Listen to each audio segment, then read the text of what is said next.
என கேட்கிற அன்பு சகோதரா சகோதரி, பல நேரத்தில் நான் எடுத்த பல செய்திகளை கர்த்தர் வேண்டாம் இப்ப பேசாத, நான் சொல்றத பேசு என்று கர்த்தர் வெளிச்சத்தை காண்பித்து தருவார். சில நேரத்தில் கர்த்தர் எல்லாருக்காகவும் பேசுவார், ஆனா ஒரு நபருக்காக கூட சில நேரத்தில் பேசி இருக்கிறார். சில அடையாளங்களை கர்த்தர் உங்களுக்கு காண்பிக்கும் போது புரிந்து கொள்ளுங்கள், பக்கத்துல வந்துட்டோம், அவ்வளவுதான், எல்லாம் போச்சுதான் ஆண்டவரே. இந்த கேள்வியோடும் புலம்பலோடும் வந்திருக்கிறீங்கன்னா கர்த்தர் உங்களோடு சொன்ன வார்த்தை இதுதான். சில காரியங்கள் இன்னும் சம்பவிக்க வேண்டி இருக்கிறது. அது சம்பவிக்கும் முன்னே சத்துரு தலைகீழ நின்னாலும் உங்க தீபத்தை அணைக்க கர்த்தர் விட மாட்டார். வாக்குத்தத்தம் நிறைவேறும் காலம் எத்தனை பேர் நம்புறீங்க? ஆமென். எனக்கு தூரமான செய்தியாய் தான் உரைக்கப்பட்டது, பல ஆண்டுகளுக்கு முன்பாக உரைக்கப்பட்டது. ஆனால் கர்த்தர் அடையாளத்தை என் கண்ணுக்கு முன்னாடி காண்பிக்கிறார் என்றால் நான் நிச்சயமாய் சொல்லுவேன், என் வாழ்க்கையிலே வாக்குத்தத்தம் நிறைவேறும் காலம். சத்தமா ஆமென் சொல்லுங்க பார்க்கலாம். வேகமாய் சில காரியங்களை உங்கள் முன்வைத்து சொல்ல விரும்புகிறேன். கர்த்தர் எதற்காக அடையாளம் கொடுக்கிறார்? ஒன்று, அவர் இன்னும் நம்மேல் கிருபையாய் இருக்கிறார் என்பதை நாம் அறிய வேண்டும் என்பதற்காக. அவர் இன்னும் நம்மேல் கிருபையாய் இருக்கிறார். அவருடைய கோபம் ஒரு நிமிடம் உண்மைதான், ஆனால் அவருடைய தயவோ நீடிய வாழ்வு. கர்த்தர் இன்னும் என் மேல் கிருபையாய் இருக்கிறார். எத்தனை பேர் இந்த பகல் வேளையில நம்புறீங்க? ஆமென். உங்களுக்கு ஒருவேளை நம்ப முடியாட்டியும் இப்ப நான் சொல்லுகிற வார்த்தையை நீங்கள் சற்று கவனமாய் கேளுங்கள். அப்பொழுது உங்களுக்கு தெரியும் கர்த்தர் பாராட்டுகிற கிருபை எப்படிப்பட்டதா இருக்கிறது என்று. யாத்திராகமம் 3வது அதிகாரம் நீங்கள் பார்க்கும்போது மோசே தன்னுடைய மாமனாருடைய ஆடுகளை மேய்த்துக் கொண்டு கர்த்தருடைய பர்வதமாகிய ஓரேப் மட்டும் வந்தான் என்று வேதம் சொல்லுகிறது. அப்படி ஓரேப் பர்வதத்திலே மோசே வரும்போது 2-3 வசனங்களிலே ஒரு சம்பவம் சொல்லப்பட்டிருக்கிறது. யாத்திராகமம் 3வது அதிகாரத்தின் 2வது வசனம். அங்கே கர்த்தருடைய தூதனானவர் ஒரு முட்செடி நடுவில் இருந்து உண்டான அக்கினி ஜுவாலையிலே நின்று. நல்ல கவனமா கேளுங்க. 3 காரியங்கள் இங்கே இருக்கிறது. ஒன்று முட்செடி, இன்னொன்று அக்கினி ஜுவாலை, இன்னொன்று கர்த்தர். கர்த்தருடைய தூதனானவர் என்று சொல்லப்படும் இடத்தில் நமக்கு நன்றாய் தெரியும், கொஞ்சமும் சந்தேகம் தேவையில்லை, ஆதியும் அந்தமுமானவராகிய நம் ஆண்டவராகிய இயேசு கிறிஸ்து அங்கே வெளிப்படுகிறார். ஆமென். இங்கே அதிசயம் என்ன? ஆமென். அப்பொழுது அவன் உற்று பார்த்தான், அக்கினி முட்செடி அக்கினியினால் ஜுவாலித்து எரிந்தும் அது வெந்து போகாமல் இருந்தபோது 3வது வசனத்திலே சொல்லப்பட்டிருக்கிறது, அப்பொழுது மோசே இந்த முட்செடி வெந்து போகாதிருக்கிறது என்ன? நான் கிட்ட போய் இந்த அற்புத காட்சியை பார்ப்பேன் என்றான். நான் சொல்லும் வார்த்தையை நன்றாய் கவனியுங்கள்.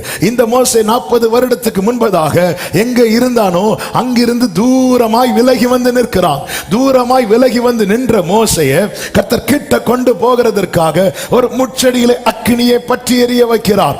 அந்த முட்செடியிலே அக்கினி பற்றி எரிந்ததும் அது வெந்து போயிருக்க வேண்டும், ஆனால் வெந்து போகவில்லை. ஏன் வெந்து போகவில்லை என்றால் அங்கே யார் இருக்கிறார்? கர்த்தர் இருக்கிறார். எதற்காக மோசைக்கு இதை அடையாளமாய் காண்பித்து கொடுக்கிறார் என்றால், இதனுடைய அப்படியே இன்னொரு பக்கத்தை பார்த்தால் இந்த அக்கினி எப்படியோ அப்படியே பார்வோனும் அவன் கூட்டமும் இருக்கிறார்கள். இந்த முட்செடி எப்படியோ அப்படியே இஸ்ரவேலர் இருக்கிறார்கள். என்றோ அவர்கள் இல்லாமல் போயிருந்திருக்க வேண்டியது. ஆனால் இங்கே அக்கினி எரிந்தும் முட்செடி வெந்து போகாமல் இருக்கிறது போல இஸ்ரவேலர்களை ஒடுக்கியும் இஸ்ரவேலர்கள் இன்னும் நிர்மூலமாகவில்லை. காரணம் கர்த்தர் அங்கே இருக்கிறார். தேவன் அது நடுவில் இருக்கிறார். அது அசையாது. அதிகாலையிலே தேவன் அதற்கு சகாயம் பண்ணுவார். ஹல்லேலூயா.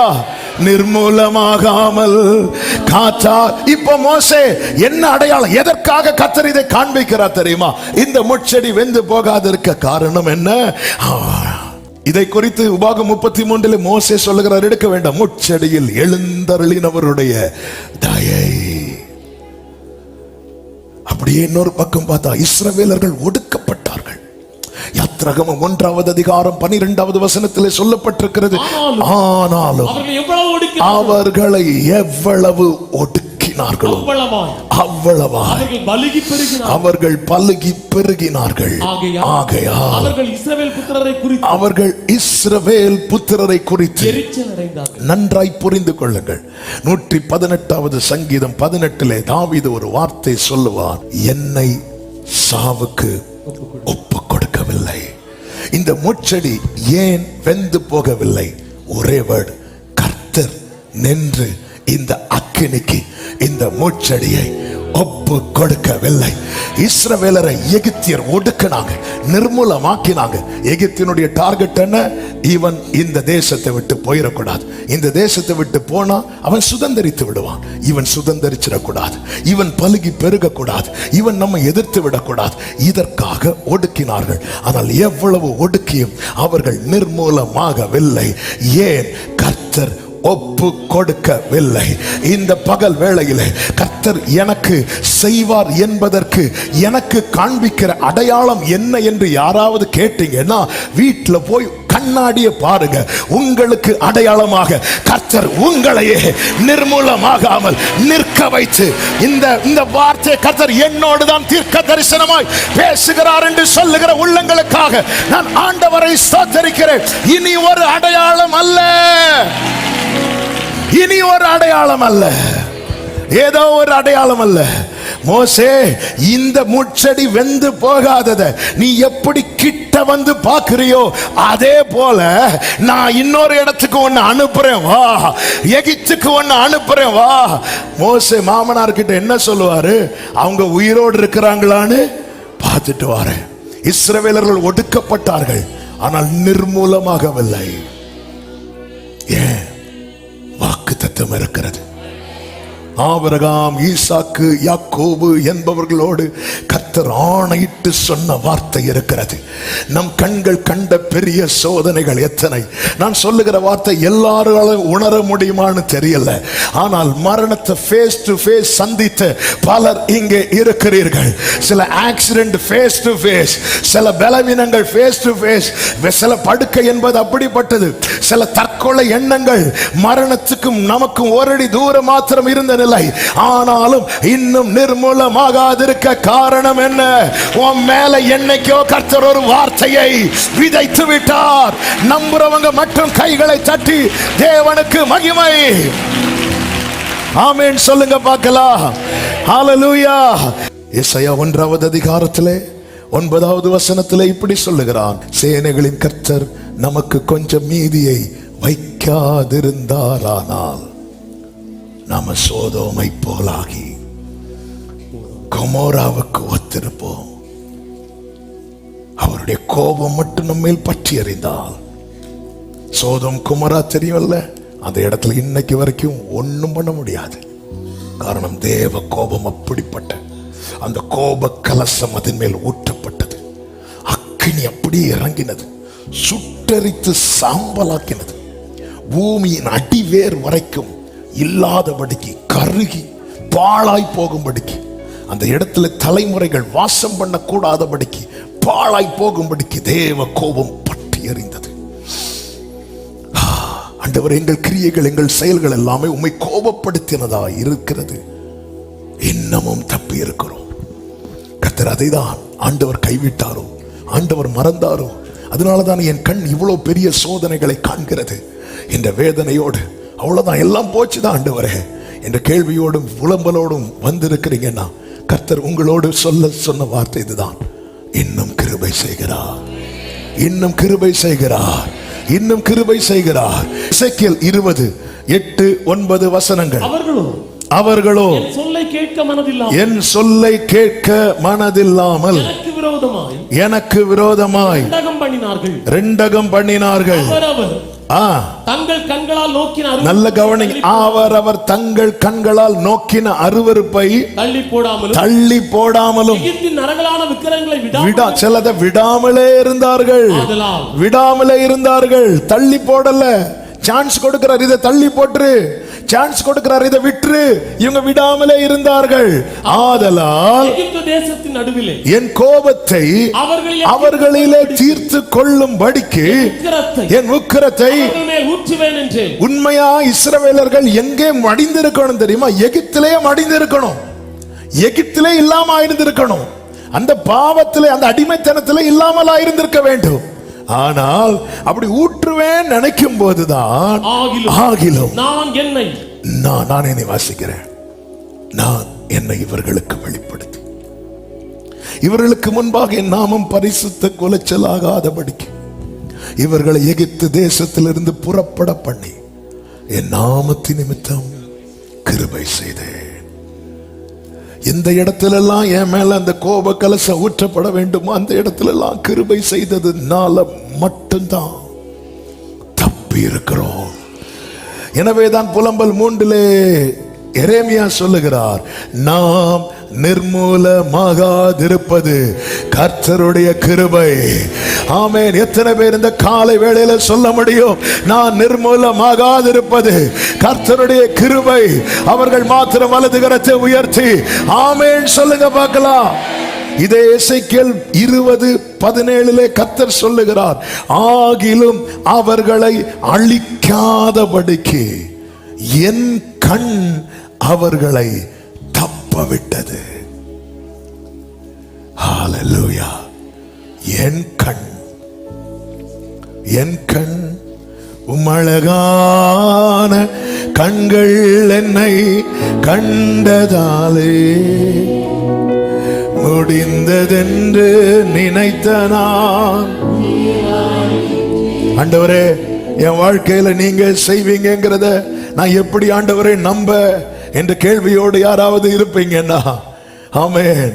அக்கினி உன் வாழ்க்கையில் நீ கண்ட சோதனைக்கு நீ என்னைக்கோ வெந்து போயிருக்க வேண்டியவள், நீ என்றோ வெந்து போயிருக்க வேண்டியவன், நீ என்றோ சாம்பலாயிருக்க வேண்டியவன், நீ என்றோ இல்லாமல் போயிருந்திருக்க வேண்டியவன்.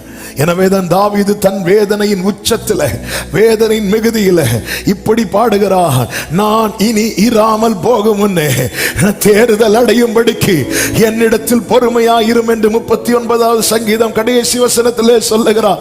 நான் இனி இராமல் போகும் முன்னே, நான் இனி இராமல் போகும் முன்னே, ஹல்லேலூயா, தேறுதல் அடையும்படிக்கு என்னிடத்தில் பொறுமையாயிரும். அதனுடைய தொடர்ச்சி தான் 40வது சங்கீதம். கர்த்தருக்காக நான் பொறுமையோடு காத்திருந்தேன், அவர் என்னிடமாய் சாய்ந்து என் கூப்பிடுதலை கேட்டார். என்னது அர்த்தம்? நான் இனி இல்லாம போயிருவேங்கிற நிலைமை வர்றதுக்கு முன்னாடி கர்த்தர் என்னிடமாய் சாய்ந்தார், என் கூப்பிடுதலை கேட்டார். பயங்கரமான குழியிலும் உளையான சேற்றிலும் இருந்து என்னை தூக்கி எடுத்து என் கால்களை கண்மலை மேல நிறுத்தி என் அடிகளை உறுதிப்படுத்தி, எத்தனை சூழ்நிலைகள் நினைத்திருப்போம், நான் இனி இராமல் போய்விடுவேன். மரணத்தை முகமுகம் கண்டவர்கள் இங்கு உண்டு, மரணத்துக்கும் தங்களுக்கும் ஒரு அடி தூரம் மாத்திரம் இருந்தவர்கள் உண்டு. கர்த்தர் ஏன் நிர்மூலமாக விடவில்லை? நிறைவேற வேண்டிய வாக்கு தத்தங்கள் இன்னும் நிறைவேற வேண்டி இருக்கிறது. என் ஆண்டவர் பொய் சொல்ல மனிதன் அல்ல, மனமாற மனுமுத்திரம் அல்ல. கர்த்தர் சொல்லியும் செய்யாதிருப்பாரோ, அவர் வசனித்தும் நிறைவேற்றாதிருப்பாரோ? ஹல்லேலூயா. கர்த்தர் கிருபையாய் காக்கிறார், நிர்மூலமாகாதபடி காக்கிறார். பாபிலோனின் சிறையிருப்பின் நாட்களிலே எஸ்ரா சொல்லும் ஒரு வார்த்தை உண்டு. அதுதான் எஸ்ராவின் புஸ்தகம் 9வது அதிகாரம் 8-9 வசனங்கள். இப்பொழுதும் என் தேவனாகிய கர்த்தர், இப்பொழுதும் என் தேவனாகிய கர்த்தர் எங்களிலே தப்பின சிலரை மீதியாக வைக்கவும் தம்முடைய பரிசுத்த ஸ்தலத்தில் எங்களுக்கு ஒரு குச்சை கொடுக்கவும், அப்படியே எங்கள் தேவன் எங்கள் கண்களை பிரகாசிப்பித்து எங்கள் அடிமைத்தனத்திலே எங்களுக்கு கொஞ்சம் உயிர் கொடுக்கவும் அவராலே கொஞ்ச நேரமாவது கிருபை கிடைக்கும். நல்ல கவனிங்க, இந்த கொஞ்சம் உயிர்னா அப்படி ஒரு மூச்சு விடுறோம் தெரியுமா, அதுக்கும் அவருடைய கிருபை இருந்தா மட்டும்தான். மறக்கவே கூடாது.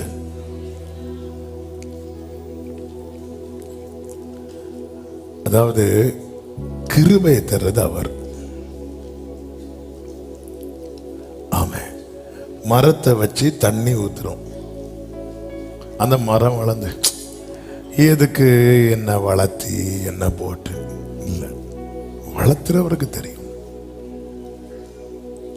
அந்த கொஞ்சம் கிருபையே கூட, அதாவது அவர் கொடுக்கிற கிருபையில கொஞ்சத்தை எடுத்தா கூட, ஆமே, அப்படி அந்த மூச்சு இழுத்து விடுறதுக்கும் ஒரு தேவ பிள்ளைக்கு என்ன தேவைன்னா கிருபை. 9வது வசனத்திலே சொல்லுகிற, நாங்கள் அடிமைகளாயிருந்தோம், ஆனாலும் எங்கள் அடிமைத்தனத்திலே எங்கள் தேவன் எங்களை கைவிடாமலும், அடுத்த வார்த்தை, எங்களுக்கு உயிர் கொடுக்கவும். இந்த மரண விளிம்பிலிருந்து தப்பி வராங்க தெரியுமா, அவங்களுக்கு தான் அந்த உயிரோட வேல்யூ என்னன்னு தெரியும். உயிருடைய வேல்யூ. அதாவது மரண படுக்கையில் இருக்கிறவங்க அவங்களுக்கு சரியா தூக்கம் வராது. அந்த நேரத்தில் அவங்களுக்கு ரொம்ப டிஸ்டர்பன்ஸா இருக்கும். சில ஆவிகள் வந்து பேசுறது போல எல்லாம் இருக்கும். அந்த அந்த அந்த அந்தகார சூழும் போது, அந்த இருள் சூழும் போது, எல்லாம் முடிஞ்சது, என் கதை இதோட முடிஞ்சது அப்படிங்கிற சத்தம் தான் கேட்டுட்டே இருக்கும். என் கசின் ஒருத்தன், அவன் வந்து கோவிட்ல ரொம்ப ஒரு கிரிட்டிக்கலான நிலையில வீட்டில் இருக்கான். ஹாஸ்பிட்டல்ல போனா ஹாஸ்பிட்டல் எடுக்க மாட்டாங்க. அப்ப அவன் சொல்றான்,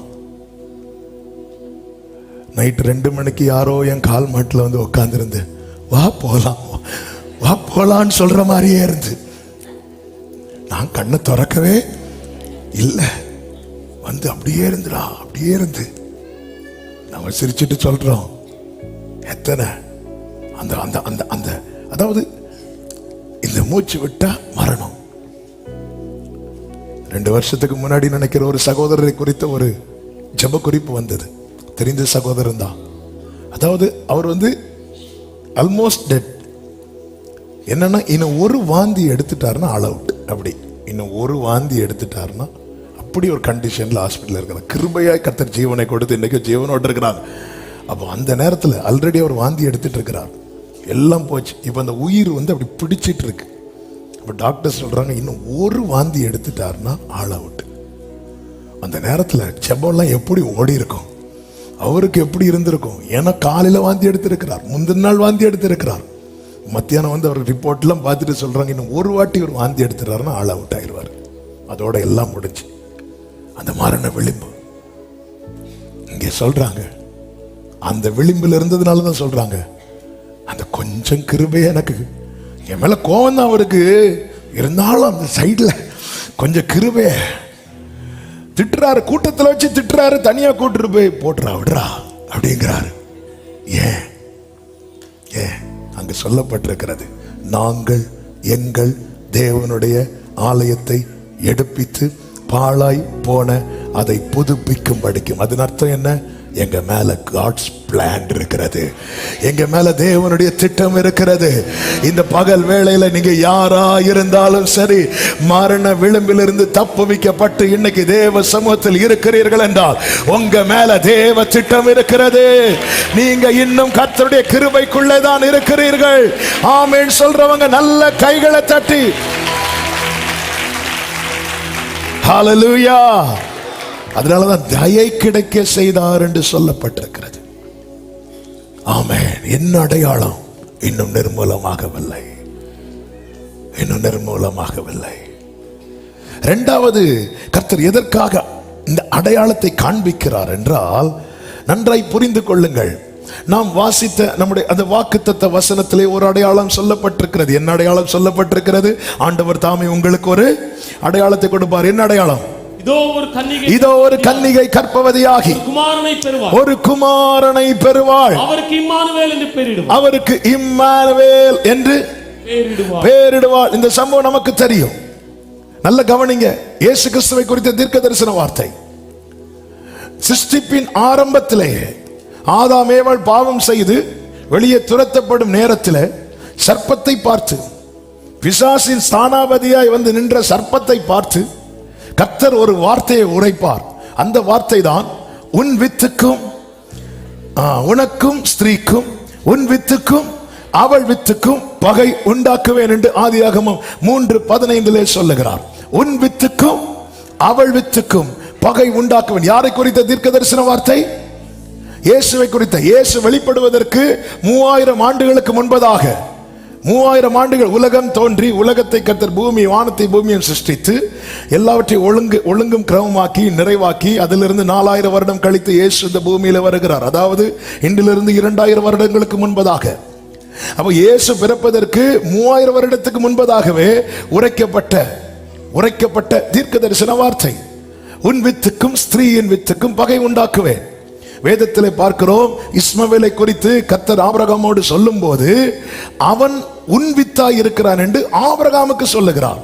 அப்போ உன் வித்துக்கும் ஸ்திரீயின் வித்துக்கும் என்று சொல்லும் போது தெளிவாய் தெரிகிறது, அங்கே அந்த ஸ்திரீ ஆணோடு இணையவில்லை. இது எப்படி சாத்தியமாகும்? கர்த்தருடைய வார்த்தை என்பதே மனிதனுடைய புத்திக்கு அப்பாற்பட்டது, மனிதனுடைய புத்திக்கு எட்டாதது. எனவே உன் வித்துக்கும் ஸ்திரீயின் வித்துக்கும். நீங்க மற்ற எல்லாவற்றையும் பார்த்தீங்கன்னா தெரியும். ஆபிரகாம் ஈசாக்கை பெற்றான், ஈசாக்கு யாக்கோபை பெற்றான், யாக்கோபு யூதாவை பெற்றான். அப்படிதான் பைபிள்ல இருக்கும். ஆமே. அதன் அர்த்தம் என்ன? தகப்பனுடைய பெயரை வைத்துதான், அந்த புருஷனுடைய காரியத்தை வைத்துதான் தெரிவிக்கப்படும். சில திடீர்னு பைபிள் படிச்சுட்டு ஒருவேளை அந்த காலத்துல எல்லாம் மாறி நடந்திருக்கும், அப்படிலாம் கிடையாது, அப்படிலாம் கிடையாது. ஆமென். பிரசவிக்கிற கிருபை ஸ்திரீகளுக்கு தான் கர்த்தர் கொடுத்திருக்கிறார். ஆனால் இங்கே சொல்லப்படும் போது ஸ்திரீயின் வித்து. அப்ப அந்த இடத்துல ஆண் சேரவில்லை. இது சாத்தியமா? வார்த்தை உரைக்கப்பட்டு 1000 வருடங்கள் கடக்கிறது. 1000 போச்சு, 2000 போச்சு, 3000 போச்சு. இப்பொழுது இயேசு கிறிஸ்து வெளிப்படுவதற்கு சில 100 ஆண்டுகளுக்கு முன்பதாக, சில 1000 ஆண்டுகளுக்கு முன்பதாக உரைக்கப்பட்ட வார்த்தை நிறைவேறுவதற்கு சில 100 ஆண்டுகளுக்கு முன்பதாக மீண்டும் துணிக்கப்படுகிறது. இப்பொழுது ஒரு அடையாளமாய் கொடுக்கப்படுகிறது. அந்த அடையாளம் தான் என்ன? அன்று உன் வித்துக்கும் அவள் வித்துக்கும் என்று சொல்லப்பட்டது இப்பொழுது அடையாளமாய் கொடுக்கப்படுகிறது. என்ன? ஒரு கன்னிகை கர்ப்பவதியாகி ஒரு குமாரனை பெறுவாள். எதற்காக இந்த வார்த்தையை சொல்லுகிறேன் தெரியுமா? கர்த்தர் ஒரு அடையாளத்தை கொடுக்கிறார் என்றாலே வார்த்தை நிறைவேறும் நாட்கள் சமீபமாய் வந்துவிட்டது என்று அர்த்தம். எத்தனை பேர் ஆமென் சொல்லுவீங்க? வார்த்தையை கர்த்தர் என்றோ உரைத்திருக்கிறது, உண்மைதான். ஆனால் இந்த மாதத்திலே கர்த்தர் உனக்கு ஒரு அடையாளத்தை தருவேன் என்று தீர்க்க தரிசனமாய் சொல்லி இருக்க, ஏன் அடையாளத்தை தருகிறார்? உன் வாழ்க்கையிலே கர்த்தர் உரைத்த வார்த்தை நிறைவேறும் நாட்கள் சமீபமாய் வந்துவிட்டது. ஏன் இத்தனை காலம் இல்லாமல் முச்செடி எரியுது? மோசே கர்த்தர் கொண்டு வருகிறார். வேதம் அதையும் தெளிவாய் சொல்லுகிறது. அப்போஸ்தலர் நடபடிகள் 7வது அதிகாரம் அதனுடைய 17வது வசனத்திலே சொல்லப்பட்டிருக்கிறது. அப்போஸ்தலர் நடபடிகள் 7:17. ஆபிரகாமுக்கு தேவன் ஆணையிட்டு அருளின வாக்கு தத்தம் நிறைவேறும் காலம் சமீபித்த போது. ஆமென்.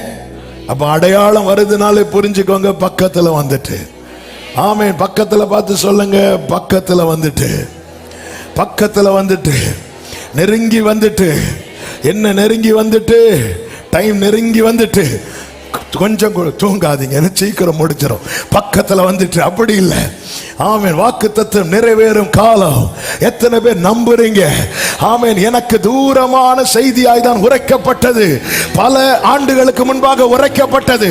ஆனால் கர்த்தர் அடையாளத்தை என் கண்ணுக்கு முன்னாடி காண்பிக்கிறார் என்றால் நான் நிச்சயமாய் சொல்லுவேன், என் வாழ்க்கையிலே வாக்குத்தத்தம் நிறைவேறும் காலம்.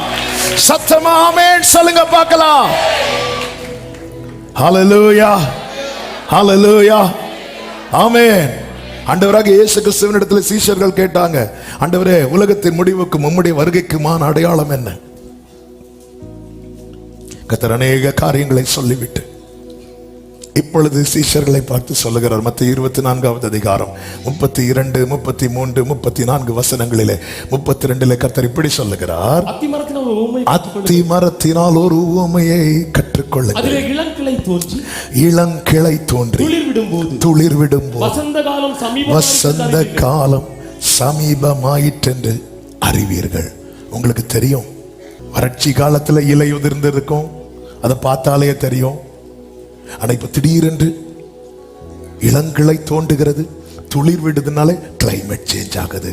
இது உங்களுக்கு தெரியும்ல, அறிந்திருக்கிறீர்களே. அப்படியே இவைகளை எல்லாம், அதாவது நான் என்னென்ன உங்களுக்கு சொன்னேனோ, எதை அடையாளமாய் சொன்னேனோ, இவைகளை எல்லாம் நீங்கள் காணும் போது அவர் சமீபமாய் வாசல் அருகே வந்திருக்கிறார் என்று கைகளை உயர்த்தி ஆமென் சொல்லுங்க பார்க்கலாம். உனக்கு தெரியுது, ஒரு மரம் பட்டு, அதாவது வறண்டு இருந்த ஒரு மரத்துல திடீரென்று இளங்கிளை தோன்றுது, துளிர் விடுதுனாலே கிளைமேட் சேஞ்ச் ஆகுதுன்னு தெரியுது. அப்படியே நான் சொன்ன காரியங்கள் எல்லாம் ஒவ்வொன்றாய் நடக்கும் போது புரிந்து கொள், அவர் சமீபமாய் வாசல் அருகே வந்திருக்கிறார் என்று அறியுங்கள்.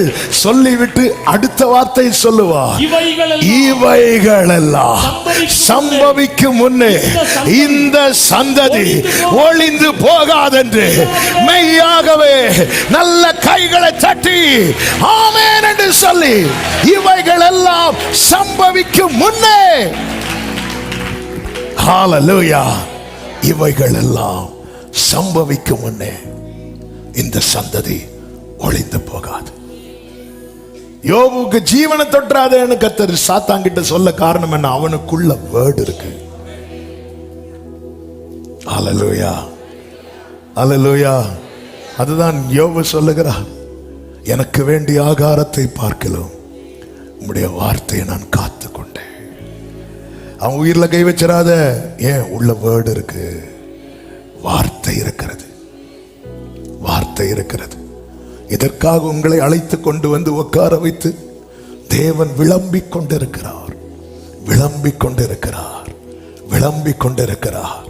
ஹalleluya. எத்தனை பேர் அதை உட்கொள்ளுகிறீர்கள் என்று தெரியாது, எத்தனை பேர் அதை தங்களுக்கென்று எடுத்துக் கொள்ளுகிறீர்கள் என்றெல்லாம் தெரியாது. ஆவியானவர் ஒவ்வொரு வார்த்தை தரும்போது என் ஆவியிலே அவ்வளவு ஃபீல் பண்ண முடியும் கர்த்தர் சபையை எவ்வளவு நேசிக்கிறார் என்று. ஆமீன். பல நேரத்தில் நான் எடுத்த பல செய்திகளை கர்த்தர் வேண்டாம் இப்ப பேசாத, நான் சொல்றத பேசு என்று கர்த்தர் வெளிச்சத்தை காண்பித்து தருவார். இதை பேசு, இதை பேசு. சில நேரத்தில் கர்த்தர் எல்லாருக்காகவும் பேசுவார், ஆனா ஒரு நபருக்காக கூட சில நேரத்தில் பேசி இருக்கிறார். ஆமேன். இதை உட்கொள்ளுகிறவர்கள், இதை கேட்கிறவர்கள், இதை வாசிக்கிறவர்கள், இதை தியானிக்கிறவர்கள், இதை தங்களுக்கென்று பற்றி கொள்ளுகிறவர்கள் வாக்கியவான்கள். ஹalleluya, ஆமென். அதனாலதான் எங்க டியூட்டியை நாங்க செஞ்சுட்டு போயிடுவோம். கர்த்தர் பார்ப்பார், கர்த்தர் கவனிப்பார்.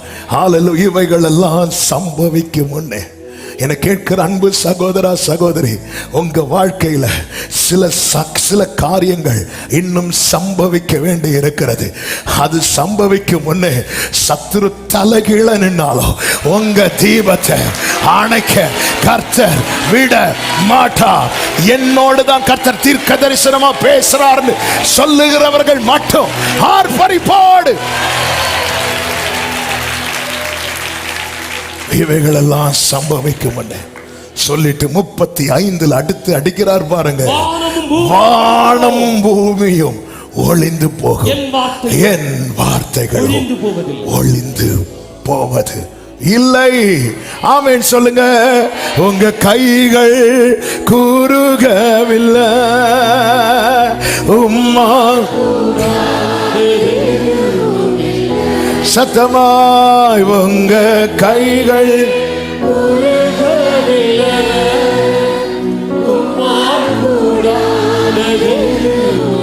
ஜீசஸ் உம்மா கூட. ஆமென். கர்த்தர் நமக்கு அடையாளம் காண்பிக்கிறார் என்றால் புரிந்து கொள்ளுங்கள், இன்னும் கர்த்தர் நமக்கு கிருபை செய்து கொண்டுதான் இருக்கிறார். கர்த்தர் நமக்கு அடையாளத்தை காண்பிக்கிறார் என்றால் புரிந்து கொள்ளுங்கள், நம்முடைய வாழ்க்கையில் நிறைவேறும் காலம் சமீபமாய். ஒரு விஷயம் கூட 2 பேரை பார்த்து சொல்லுங்க, சமீபமாய், சமீபமாய். எத்தனை பேர் சந்தோஷமா சொல்றீங்கன்னு தெரியல. சிலருக்கு இப்படி சொல்ல வைக்கிறது கொஞ்சம் கஷ்டமா இருக்கு. ஏன் சொல்ல வைக்கிறோம் தெரியுமா? நம்ம எங்க இருந்து வார்த்தை அறிக்கை இடுகிறோம் தெரியுமா? அவர் பாதத்தில் இருந்து. ஓ, மரணமும் ஜீவனும் நாவின் அதிகாரத்தில் இருக்கிறது. ஹalleluya. ஆனா அதனாலதான் சிலருக்கு அது புரியல. அதனாலதான் சொல்ல வைக்கும் போது கொஞ்சம் சொல்லிட்டு போக வேண்டியதானே.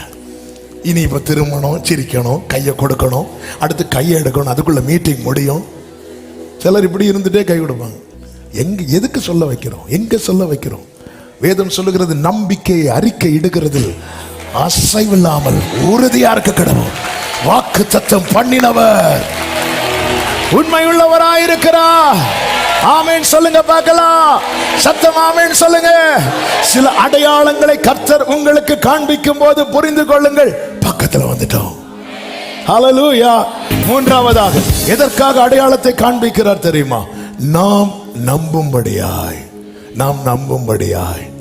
வேதத்தில் ஒரு வார்த்தை உண்டல்லவா, நம்பிக்கையுடைய சிறைகளே அரணுக்கு திரும்புங்கள். ஏன் நாம நம்பணும்? எதற்காக நம்பணும்? ஆமென். ஏசாயா தீர்க்க தரிசன புஸ்தகம் 7:9 சொல்லப்பட்டிருக்கிறது, எப்பிராயீமின் தலை சமாரியா, சமாரியாவின் தலை ரெமலியாவின் மகன். அடுத்த வார்த்தை, இந்த வார்த்தை எல்லாரும் கவனிங்க. இந்த ஆகாஷுக்கு ஏசாயாவை கொண்டு பேசுறார். இங்க பாருங்க, அவன் நினைக்கிற மாதிரிலாம் நடக்காது. அவன் என்ன நினைச்சாலும் அதை நான் இல்லாம ஆக்கிடுவேன், நான் நினைக்கிறதா நடக்கும்லாம் பேசிட்டு சொல்றாரு, நீங்கள் விசுவாசியாவிட்டால் நிலை பெற மாட்டீங்க. கிறிஸ்தவங்க தான், ரட்சிக்கப்பட்டவங்க தான், அபிஷேகப்பட்டவங்க தான், ஆண்டவர் சமூகத்தில் இருந்து ஆராதிக்கிறவங்க தான், ஜபிக்கிறவங்க தான், வசனத்தை நம்புறவங்க தான். ஆனா ஒண்ணு புரிஞ்சுக்கோங்க, இந்த விசுவாசிக்கலைன்னா நிக்க முடியாது, நிக்கவே முடியாது. பேதுரு இயேசுவை விசுவாசித்தான், சமுத்திரத்தில் நடந்தான், கொஞ்சம் சந்தேகப்பட்டான், அவருக்கு முன்னாடியே உள்ள போனான். எதுக்கு அடையாளத்தை கொடுக்கிறார் தெரியுமா? இவன் நிக்கணும், இவன் நிக்கணும்னா இவன் நம்பணும். ஆமென். அதனாலதான் கர்த்தர் உறுதிப்படுத்து. நல்லா புரிந்து கொள்ளுங்கள். என கேட்கிற அன்பு சபையே, உன்னை விழத்தில் அதை நிற்கிறேன் என்று எண்ணுகிறவன் எவனும் விழாதபடிக்கு எச்சரிக்கையா இருக்கணும். கர்த்தர் இவ்வளவு பேசிட்டு சொல்றார், நீங்கள் விசுவாசியாவிட்டால் நிலை பெற மாட்டீர்கள் என்று சொல் என்றார். சொல்லிட்டு அவர் போயிருக்க வேண்டியதானே. அவருக்கு இவன் நெஞ்சு அடிக்குது. ஐயோ, இவன் நிக்காம போயிருவானோ. பின்னும் கர்த்தர் ஆகாசை நோக்கி, பின்னும் கர்த்தர் ஆகாசை நோக்கி, நீ ஒரு அடையாளத்தை கேளு, அடையாளத்தை கேளு. கிதியோன் கேட்டான் அல்லவா? கிதியோன் மனசு என்ன சொல்லுது? கர்த்தர் கைவிட்டு விட்டார், அற்புதம் இனி அவ்வளவுதான், இனி மீதியானியர் என்ன நினைக்கிறாங்களோ அதுதான் என் வாழ்க்கையில் நடக்கும், என்னை விரோதிக்கிறவங்க என்ன நினைக்கிறாங்களோ அதுதான் என் வாழ்க்கையில் நடக்கும், டாக்டர்ஸ் என்ன சொன்னாங்களோ அதுதான் என் வாழ்க்கையில நடக்கும். இப்படி நினைச்சிட்டு இருந்தவன்ட்ட போய் கர்த்தர் தரிசனம் ஆகி சொல்லுகிறார், பராக்கிரமசாலியே, கர்த்தர் உன்னோடு இருக்கிறார், ஒரு மனிதனை முறியடிக்கிறது போல நீ மீதியானியரை முறியடிப்பாய், உன்னை அனுப்புகிறது நான் அல்லவா, நான் உன்னோடு இருக்கிறேன். இப்படி எல்லாம் கேட்கும் போது ரொம்ப நல்லா இருக்கு. இனி அடுத்த ஸ்டெப் எடுத்து வைக்கணும். ஒரு சின்ன டவுட் வந்துட்டு, இப்போ கிதியோன் கேட்கிறான், ஆண்டவரே, ஆண்டவரே, உங்களுக்கு தயை கிடைச்சிட்டுனா நான் ஒரு அடையாளம் கேட்கிறேன், எனக்கு சொல்லுவீங்களா? என்ன? பேசுகிறது நீர்தான் என்பதை நான் அறியும்படிக்கு. என்ன கிதியோனை இவ்வளவு பேசிய உனக்கு சந்தேகமாட்டா இருக்கு, போ அப்படின்னு சொல்லல. எனக்கு கிதியோனை நிக்க வைக்கணும்.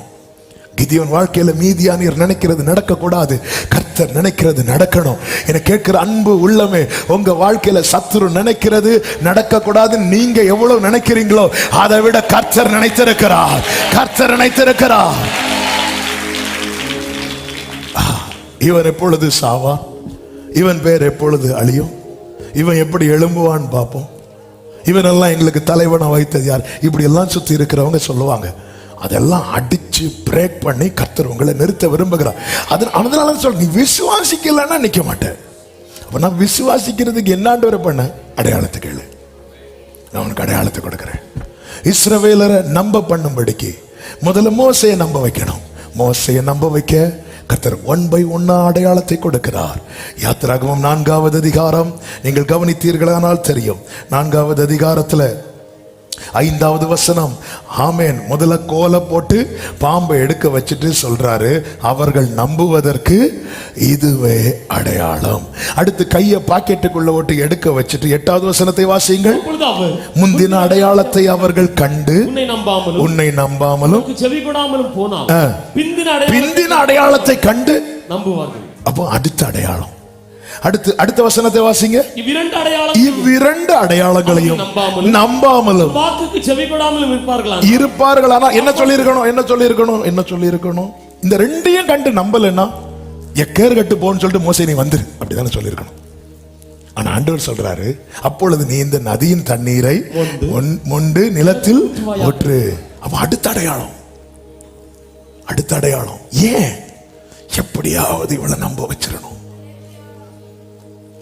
எப்படியாவது இவனை நம்ப வச்சிடணும். நாம நம்பலங்க, கர்த்தர் நம்ப வைக்கிறார். நீர் நம்ப பண்ணின உந்தன் வாக்கு. ஏங்க, ஒரு வாட்டி ட்ரை பண்ணியாச்சு, 2 வாட்டி ட்ரை பண்ணியாச்சு, விட்டுட்டு போக வேண்டியதானங்க. நம்ம எல்லாம் அப்படிதானங்க செய்வோம். ஆண்டவர் சொல்ற, எப்ராஹிம், நான் உன்னை எப்படி கைவிடணும்? மனுஷன் அல்ல, மனுஷன் அப்படிதான் செய்வான். இங்க பாரு, ஒரு அடையாளம். மோசே வேற யாரையாவது அனுப்புங்கன்னு சொன்னால, இவ்வளவு இறங்கி வந்து பேசுறதுக்கு அப்புறம் வேற யாராவது அனுப்புங்கன்னா, கர்த்தர் வேற ஆள் இல்லையா? இங்கதான் அவருடைய இரக்கத்தின் ஐஸ்வர்யத்தை பார்க்க முடியும். ஆமென். கோவம் வந்துச்சு, மோசே வா மோசே, அவர் கூட வருது, கிழவனுக்கு ஒரு குத்து கொடுக்கணும்னு வருது, மோசே வா மோசே, நானும் வாயோடு இருப்பேன் மோசே வா. வருது கோவம், நம்ம செய்யற செயலெல்லாம் பார்த்தா வருது. எப்படி இருக்கும்? ஆண்டவரை பாருங்க, நம்ப வச்சுட்டு. அதனாலதான் தாவீது சொல்லுகிறார், நீர் நான் நம்பின வசனத்தை என்றல்ல, நீர் என்னை நம்ப பண்ணின வசனத்தை முதடியனுக்கு நீங்க தானப்பா நம்ப வச்சீங்க. நான் இது வேற யாருக்கோ நினைச்சு திரும்பினா அடையாளம், திரும்பினா அடையாளம். வாக்குத்தத்தமுடைய அன்பு சகோதரா சகோதரி, உங்களுக்கு ரேமா வந்துட்டுனா அதுக்கப்புறம் உங்க கண்கள் காண்கிற எல்லாமே அடையாளம், எல்லாமே அடையாளம். நான் 3வது ரோல அருமையான ஐயா இருக்கிறார், மரணத்தை முகம். ஐயா கொஞ்சம் எளிமையில் இல்லைங்க ஐயா. ஆமென். கிட்டத்தட்ட 2 வருஷம் படுக்கையில் மரணத்தை நான் இன்னும் சொல்லணும்னா ஒரு செத்து பிழைச்சாருன்னு சொல்லலாம். அவரை நான் ஹாஸ்பிட்டலில் போய் பார்க்கும்போது ஒண்ணுமே இல்லை, ஒண்ணுமே இல்லை. அந்த குடும்பம் வெளியே இருந்து அழுதுட்டு இருந்து, இவர் இங்க இருந்து வசனம் கேட்ட துள்ளிட்டு இருக்கக்கூடிய ஆள். அவர் ஹாஸ்பிட்டல் அப்படி பார்க்கவே முடியல. ஆமென். கர்த்தர் சாவுக்கு ஒப்பு கொடுக்கல. இன்னைக்கு வந்து இருக்கிறாங்க. ஏன்? இவைகள் நிறைவேறும் முன்னே இந்த சந்ததி ஒளிந்து போக.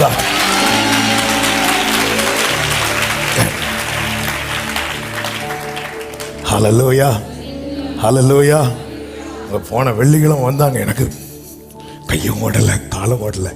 ஏன்னா நம்ம அவங்கள பார்த்தோமே, அப்படி எல்லாம் போச்சு, முடிஞ்சது. ஹல்லேலூயா. நமக்கு தெரியாதுங்க வேல்யூ. என் உயிரோட வச்சிருக்கிறார். பெரிய விஷயம். வார்த்தையை உள்ள வச்சு நடத்தும் போது நீ பாம்பை பார்த்தாலும் அடையாளம், உன் கையில ஒரு பலவீனத்தை பார்த்தாலும் அடையாளம், தண்ணி குடிக்க முடியாம பார்த்தாலும் அடையாளம், தவளைய பார்த்தாலும் அடையாளம், பேனை பார்த்தாலும் அடையாளம். உனக்கு புரியலையா? நீ பெரிய சோதனையை பார்த்தவன். உன் கண்ணுக்கு முன்னாடி கர்த்தர் காண்பிக்கிற அனைத்துமே. ஹல்லேலூயா. ஒரு பேனை கூட அடையாளமா காட்டுறார். அழகா வீட்டுல போய் எடுத்து காட்டுறாதீங்க. அடையாளம். மரியாள்கிட்ட கர்த்தருடைய தூதன் வந்து சொல்லுகிறார், நீ கர்ப்பவதியாகி ஒரு குமாரனை பெறுவாய், அவருக்கு இயேசு என்று பெயரிடுவாயாக. இம்மானுவேல் என்றால் கர்த்தர் நம்மோடு. கர்த்தர் கூட வந்துட்டார். எதற்காக கூட வந்திருக்கிறார்? ரட்சிக்க, ரட்சகர். அதான் இயேசு, இயேசு என்று. இதை நான் எப்படி அறிவேன்? இது எப்படியாகும்? மரியாளே, நீ ஃப்ரெஷ்ஷா இருக்க, கன்னிகை ஸ்ட்ராங்கா இருக்க, உன் கர்ப்பப்பை ஃப்ரெஷ்ஷா இருக்கு, ஸ்ட்ராங்கா இருக்கு. உன் இனத்தாள் இருக்காளே எலிசபெத், வயது சென்றவள். போ, தேவனால் கூடாத காரியம் ஒன்றுமில்லை. என்ன? கர்ப்பப்பை ஸ்ட்ராங்கானவளுக்கும் அவரால் அற்புதம் செய்ய முடியும். கர்ப்பப்பை வீக்கானவளுக்கும்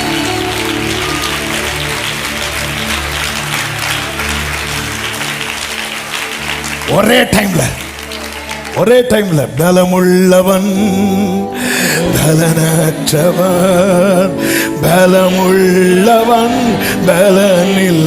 கைகளை உயர்த்தி யாராயிருந்தாலும் உதவிகள் செய்வது என் இயேசுவுக்கு. கர்த்தரால் கூடாத காரியம் ஒன்றுமே இல்லை. மரியாள் முடியும். ஏன்னா அவங்க ரொம்ப ஸ்ட்ராங், ரொம்ப ஃப்ரெஷ்ஷா இருக்கிறாங்க. சின்ன வயசு, இளம் கன்று, பயம் மரியாதுன்னு சொல்றது மாதிரி. எலிசபெத் ஒரே டைம்ல. ஏன்? ஆண்டவருக்கு இது ஒரு விஷயமே கிடையாது. கர்த்தர் நம்ப வைப்பா. மேய்ப்பர்கள் மந்தையை இரவிலே காத்து கொண்டிருக்கும் போது தூதன் வந்து சொல்லுகிறான், பயப்படாதிருங்கள், இதோ உங்களுக்கு சந்தோஷத்தை உண்டாக்கும் நற்செய்தியை உங்களுக்கு அறிவிக்கிறேன். இதோ கர்த்தராகிய கிறிஸ்து என்னும் இரட்சகர் உங்களுக்கு தாவீதின் ஊரிலே பிறந்திருக்கிறார். என்ன அடையாளம்? பிள்ளையை துணிகளிலே சுற்றி முன்னணையில் கிடத்திருக்க காண்பீர்கள். இதுவே உங்களுக்கு இது என்ன அடையாளம்? சில அடையாளங்கள் கர்த்தர் எல்லாமே உரைத்தது, எல்லாமே உரைத்தது. நமக்கு தெரியாது. ஏன் இயேசு பிறந்த போது ஒரு வீடு இல்லையா? அவர் அரண்மனையில் அல்லவா பிறந்திருக்க வேண்டும்? சாஸ்திரிகளுடைய கணிப்பு தானே நம்முடைய கணிப்பும். காரணம், அவர் தாவீதின் குமாரன் அல்லவா. முன்னணையில். ஏன்னா ஜனங்கள் அவரை அறியும் அறிவை விட்டு விட்டார்கள். ஏசாயாவை கொண்டு கர்த்தர் சொன்னார், 1:3 மாடு தன் எஜமானையும் கழுதை தன் முன்னணையும் அறியும். இஸ்ரவேலோ அறிவில்லாமலும் என் ஜனம். மாடுக்கு தெரியும் எஜமான் யாருன்னு, கழுதைக்கு தெரியும் எஜமான் யாருன்னு. ஆனா யாருக்கு தெரியல தெரியுமா? இஸ்ரவேலருக்கு தெரியல. எனவேதான் இங்கே மரியாள் கர்ப்பவதியாய் பிள்ளை பெற்றெடுக்கும் நேரம் வரும்போது எத்தனை வீட்டு கதவை தட்டியிருப்பாங்க, ஒருவர் திறக்கவில்லை. அவருக்கு எங்க இடம் கிடைத்தது தெரியுமா? முன்னணையில இடம் கிடைத்தது. ஏன்னா மாடுக்கு தெரியுது ஆளு யாருன்னு. இயேசு வரும்போது எருசலேமை நோக்கி பவனி வரும்போது ஒரு கழுதையை அவிழ்த்து கொண்டு வராங்க. அந்த கழுதையை குறித்து வேதம் சொல்லுகிறது, ஒருவரும் ஒரு காலும் ஏறிராத கழுதை. சும்மா ஒருத்தர் ஏறாத கழுதையில போய் ஏற முடியுமா? ஒரு குதிரை ஆகட்டும், கழுதை ஆகட்டும், ஒட்டகம் ஆகட்டும், நல்ல ட்ரெயின் பண்ணதுக்கு அப்புறம் தான் கொண்டு வந்து நிறுத்துவாங்க. திடீர்னு குதிரையை பார்த்தது நம்ம இப்போ டக்குன்னு ஓட போறோம்னு சொல்லிட்டு கிட்ட போய் பாருங்க, அது வேற ஒன்றும் செய்யாது. இந்த பின்னாடி காலை லைட்டா தூக்கும். அதுக்கப்புறம் நாம் பறந்து செல்வோம். எங்க போனே நமக்கு தெரியாது. அதை பழக்க வைக்கணும். பழக்க வைக்காம மேல ஏறினா தூக்கி போட்டுட்டு போயிட்டு இருக்கோம். இது கழுதை குதிரை எல்லாமே ஒரே ரகம்தான்.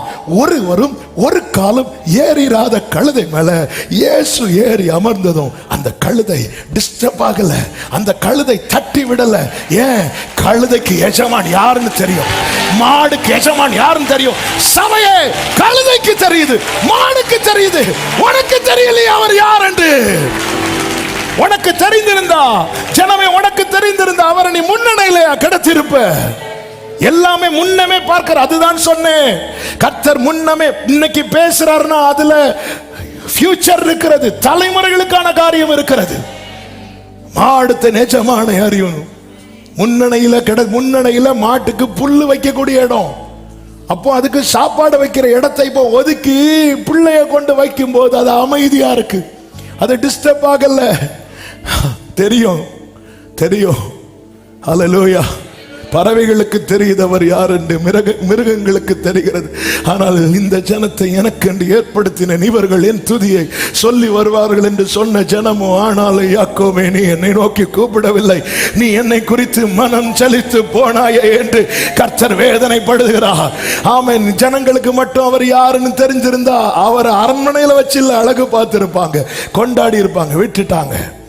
அவர் அதை கண்டுக்கல. அடையாளம் நீ நம்பணும், நீ நம்பணும்.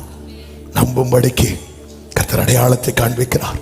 நாலாவதாக, நாம் விசேஷமானவர்கள் என்றும் நாம் அவருடையவர்கள் என்றும் உணரும்படிக்கு கர்த்தர் அடையாளத்தை காண்பிக்கிறார். என்ன அடையாளத்தை காண்பிக்கிறார்?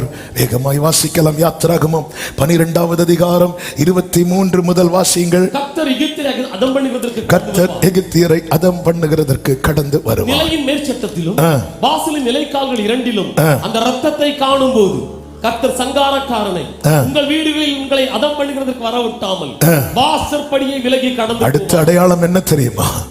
ஆமே, கர்த்தர் என் வாழ்க்கையில ஒரு பெரிய விடுதலையும் மீட்பையும் சுதந்திரத்தையும் தருவார் என்பதற்கான அடுத்த அடையாளம் என்ன தெரியுமா? நம்மேல் தெளிக்கப்பட்ட அவருடைய ரத்தம். கைகளை உயர்த்தி ஆமேன் சொல்லுங்க பார்க்கலாம். ஆமேன். இதை சொல்லிவிட்டு சொல்லுகிறார் 24வது வசனம், இந்த காரியத்தை உங்களுக்கும் உங்கள் பிள்ளைகளுக்கும் நித்திய நியமமாக கைக்கொள்ள கடவீர்கள். உங்களுக்கு தாம் சொன்னபடி கொடுக்க போகிற தேசத்திலே நீங்கள் போய் சேரும் போது ஆராதனையை கைக்கொள்ள கடவீர்கள். இனி 26வது வசனத்தை கவனியுங்கள். அப்பொழுது உங்கள் பிள்ளைகள் இந்த ஆராதனையின் கருத்து என்ன என்று உங்களை கேட்டால் கர்த்தருடைய பஸ்காவாகிய பலி, இது கர்த்தருடைய பஸ்காவாகிய பலி. அவர் எகிப்தியரை அதம் பண்ணி நம்முடைய வீடுகளை தப்ப பண்ணின போது, இந்த வேடை எல்லாரும் கவனிங்க, எகிப்தில் இருந்த இஸ்ரவேல் புத்திரருடைய வீடுகளை கடந்து போனார் என்று நீங்கள் அவர்களுக்கு சொல்ல வேண்டும். அப்பொழுது எல்லாரும் தலை வணங்கி, என்ன சங்கார தூதன் வருகிறான், கர்த்தர் வருகிறார். சங்கார தூதன் எல்லாரையும் விசிட் பண்ணுகிறான், எல்லா வீட்டுக்கும் போகிறான். கர்த்தரோ எகிப்தில் இருந்த இஸ்ரவேலர் வீட்டுக்கு மட்டும் வருகிறார்.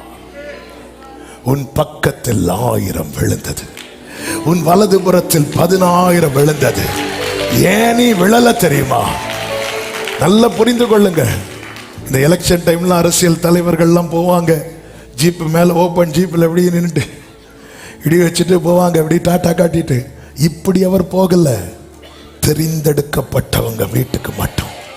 இஸ்ரவேலர் வீட்டு எகிப்தில் இருந்த ஒரு பெரிய விவிஐபி ஒரு ஏரியாவுக்குள்ள வந்து குறிப்பிட்ட ஒரு நபர் வீட்டுக்கு போனாங்கன்னா அந்த வீடை குறித்து தான் அடுத்த நாள் ஒரு கடையில் நம்ம தலைவர்கள் யாராவது டீ குடிச்சாலே அடுத்த நாள் பேப்பர்ல வந்துருமே. அவர் எகிப்தில் வந்து சங்கார தூதன் எல்லா வீடையும் விசிட் பண்றான். ஆனா இவரோ தெரிந்தெடுத்த வீட்டை மட்டும். எனவேதான் உபாகமம் 4வது அதிகாரம் 34வது வசனத்திலே கர்த்தர் மோசேயை கொண்டு இப்படி சொல்லுகிறார், உங்கள் தேவனாகிய கர்த்தர் எகிப்திலே உங்கள் கண்களுக்கு முன்பாக உங்களுக்கு செய்தபடி எல்லாம் தேவன் அந்நிய ஜாதிகளின் நடுவில் இருந்து ஒரு ஜனத்தை சோதனைகளினாலும் அடையாளங்களினாலும் அற்புதங்களினாலும் யுத்தங்களினாலும் வல்லமையுள்ள கரத்தினாலும் ஓங்கிய புயத்தினாலும் மகா பயங்கரமான செயல்களினாலும் தமக்கென்று தெரிந்து கொள்ள வகை பண்ணினது உண்டோ என்று நீ விசாரித்து நீ இப்ப கேட்டு பாருப்பா. உனக்கு செஞ்சது மாதிரி வேற யாருக்கா செஞ்சிருக்கிற? நீ இப்ப கேட்டு பாரு. நீ கேட்டு உன்கிட்ட பேசுனது மாதிரி வேற யார்ட்டையா பேசிருக்கிறான்? நீ இப்ப கேட்டு பாரு. நம்ம இந்த மீட்பை கொண்டாட மறக்கிறோம். இந்த மீட்பை கொண்டாட மறக்கிறோம். காரை கொண்டாடுறோம், பங்களாவை கொண்டாடுறோம், சொத்து வாங்கின கொண்டாடுறோம், மீட்பை கொண்டாட மறக்கிறோம். எத்தனை பேருக்கு கிடைக்காத பாக்கியம் தெரியுமா? ஏன் பக்கத்து வீட கர்த்தர் விசிட் பண்ணாம நம்ம வீட விசிட் பண்ணணும்? பார்வான் வீட்டை விசிட், பார்வான் தன் தேவன் பேரில் அவ்வளவு வைராக்கியமா இருக்கிறானே, தன் தெய்வங்களால் முடியலன்னு தெரிந்தும் தன் தெய்வங்களுக்கு பலியிடுகிறானே பார்வோம்.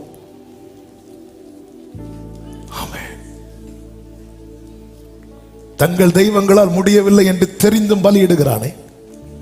பாகால் பாகால் பாகால் பாகால் தெய்வம் அல்ல என்று எல்லாம் நிரூபித்த பிறகும் பாகால் தீர்க்கதரிசிகளுக்காக இயேசுவில் வைராக்கியம் பாராட்டுகிறாளே. ஆமென். இப்படிப்பட்ட பொய் தெய்வத்துக்கு மெய் பக்தர்கள் இருக்க, மெய் தெய்வத்தை ஆராதிக்கிற தேவ பிள்ளையே, ஆமென், அவர்களோடு கூட சேர்ந்து நீயும் மடிந்து போக கூடாது என்பதற்காக விலையேறப்பட்ட இரத்தத்தினாலே கர்த்தர் தெரிந்தெடுத்து மீட்டிருக்கிறார். இது தலைமுறைக்கு ஏறெடுக்க வேண்டிய ஆராதனை. அதை தான் வேதம் சொல்லுகிறது, ஒரு சந்ததி அவரை சேவிக்கும், அது தலைமுறை தலைமுறையாக ஆண்டவருடைய சந்ததி எனப்படும். என் மேல தேவன் வைத்த இரத்தம் அடையாளம். 5வதாக கர்த்தர் அடையாளம் எதற்கு கொடுக்கிறார் தெரியுமா? 4வதாக நாம் ஆராதிக்கணும், இதை அறிந்து கொள்ளணும். 5வதாக அவன் நமக்கு கொடுக்கப்பட்ட வாக்குத்தத்தத்தை சுதந்தரிக்க, அதை நோக்கி பயணிக்க. உபாகமம் 6வது அதிகாரம் 22, 23 வசனங்களை வாசிக்கலாம். கர்த்தர் எங்கள் கண்களுக்கு முன்பாக, கர்த்தர் எங்கள் கண்களுக்கு முன்பாக எகிப்தின் மேலும் அவன் குடும்பம் அனைத்தின் மேலும் கொடிதான பெரிய அடையாளங்களையும் அற்புதங்களையும் விளங்க பண்ணி தாம் நம்முடைய பிதாக்களுக்கு ஆணையிட்டு கொடுத்து தேசத்துக்கு எங்களை அழைத்து கொண்டு போய் அதை நமக்கு கொடுக்கும்படி எங்களை அவ்விடத்திலிருந்து கர்த்தர் எப்ப ரட்சித்தாரோ நம்மை புறப்பட பண்ணிவிட்டார். நாம் பயணித்துக் கொண்டிருக்கிறோம். அப்போ நாம யாரு? பரதேசிகள். ஒவ்வொரு அடையாளத்தை காண்பித்து நேராய் நடத்துகிறார். நட்சத்திரத்தை கண்ட சாஸ்திரிகள் எருசலேமுக்கு வருகிறார்கள், பெத்லகேமுக்கு வருகிறார்கள். வந்தவங்க கொஞ்சம் ரூட்டு மாறி போனாங்க. கர்த்தர் காண்பிக்கிற அடையாளத்தை விட்டு ரூட்டு மாறினாலே போற இடத்துல பெரிய கலக்கத்தை உண்டாக்கிட்டு தான் வருவோம். சும்மா இருந்த ஏரோத கலங்க பண்ணிட்டாங்க. கர்த்தர் காண்பித்த ரூட்டை அந்த அந்த வழியா போகாம வழி மாறி போன ஒரு தீர்க்கதரிசி உண்டு. யாரு? கரெக்ட் தான், சத்தமா சொல்லுங்க. யோனா. அதனால அந்த கப்பல்ல இருந்து அவ்வளவு பேருக்கும் பிரச்சனை, எல்லாம் பெரிய நஷ்டம், இருக்கிறதெல்லாம் தூக்கி கடல்ல போட்டாங்க, எல்லாருக்கும் ஆபத்து. தேவனால் தெரிந்தெடுக்கப்பட்ட தேவ பிள்ளை ட்ராக் மாறினா அவங்களுக்கு மட்டும் பிரச்சனை இல்லை, அவங்கள சுத்தி இருக்கிற அத்தனை பேருக்கு அவங்களால பிரச்சனை. இப்போ ஆமேன் வராது, கொஞ்சம் முன்னாடி. இப்போ தேவனால் இந்த வேர்டை நோட் பண்ணுங்க, இதுதான் சத்தியம். தேவனால் தெரிந்தெடுக்கப்பட்ட பிள்ளை ட்ராக் மாறினா அந்த அவங்கள சுத்தி யாரெல்லாம் இருக்கிறாங்களோ அவ்வளவு பேருக்கு அவங்களால பிரச்சனை, அவ்வளவு பேருக்கும் பிரச்சனை. இப்போ நட்சத்திரத்தை பார்த்துட்டு வராங்க, பார்த்துட்டு வந்தவங்க அரண்மனையை பார்த்ததும் எதுக்கும் உள்ள போயிட்டு வரும். உள்ள போயிட்டு வந்தாங்க, உள்ள ராஜாக்கு தூக்கம் போச்சு, பெரிய கலக்கம். அந்த ஊர்லயே அழுகுரல் கேட்குது, அடையாளம் கண்டு வந்தவங்க. இப்போ இங்க இல்லைன்னு தெரிஞ்சுட்டு திருப்பி வரும்போது அந்த நட்சத்திரம் அங்கே நிற்குது. அந்த நட்சத்திரம் இவர்களை எங்கே கொண்டு விட்டது தெரியுமா? இயேசு இருந்த வீட்டிலே கொண்டு விட்டது. அவர்கள் அங்கே வந்து இயேசுவை கண்டு பணிந்தார்கள். எஸ், தேவனால் தெரிந்தெடுக்கப்பட்ட தேவ பிள்ளையே, கர்த்தர் காண்பிக்கிற ஒவ்வொரு அடையாளமும் உன்னை அந்த நித்தியத்தை நோக்கி கொண்டு செல்லுகிறது. ஒரு நாள் வரும், எப்படி சாஸ்திரிகள் இயேசு இருந்த வீட்டிற்குள் வந்து இயேசுவை கண்டு பணிந்தார்களோ, அதுபோல பிதாவின் வீட்டிலே இருக்கிற இயேசுவின் இடத்திலே நாம் போய் சேர்ந்து அவரை பணிந்து சுதந்தரிக்க போகிறோம். மாரநாதா, இயேசு சீக்கிரம் வர போகிறார். ஆமென் சொல்லுங்க பார்க்கலாம். எல்லாரும் கண்களை மூடி, என் மேல் நீர் வைத்த கரமே இம்மட்டும் என்னை,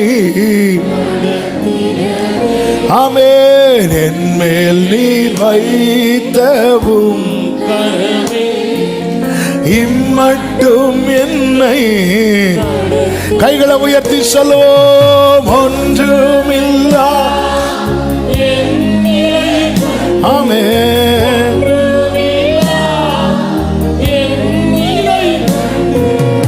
அசட்டை பண்ணாதவரே,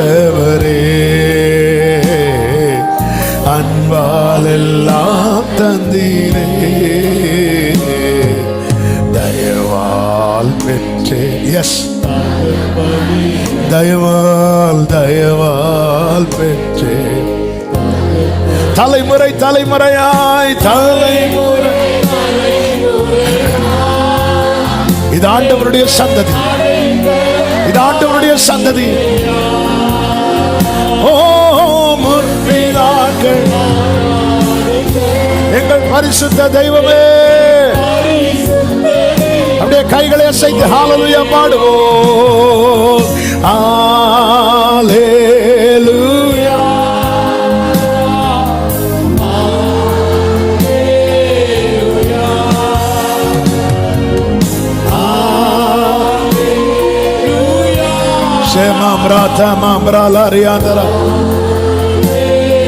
பரிசுத்த பிதாவே, நல்ல தகப்பனை நன்றி செலுத்துகிறோம். கிருபையாய் உங்க சமூகத்தில் கொண்டு வந்து பாட, துதிக்க, ஆராதிக்க, ஜெபிக்க வைத்த தயவுக்காய் நன்றி. நீர் நல்லவர், கிருபை உள்ளவர், எங்களோடு பேசினீர். ஆண்டவரே, எங்களை நிர்மூலமாக விடாமல் எங்களை அடையாளமாய் வைத்திருக்கிற உம்முடைய அன்புக்காய் ஸ்தோத்திரம். நிச்சயமாய் நீர் உரைத்ததை நிறைவேற்றுவீர் என முழுமையாய் நம்பி உம்மை மகிமைப்படுத்தி எங்களை உம்முடைய வல்ல கரத்தில் அர்ப்பணிக்கிறோம். ஒவ்வொருவரையும் பாதுகாத்து ஆட்கொண்டு நடத்தும், பெரிய காரியங்களை செய்யும். மகிமை அனைத்தும் ஒருவருக்கே செலுத்துகிறோம். இரட்சகர் இயேசுவின் நாமத்தில் பிதாவே, ஆமென்.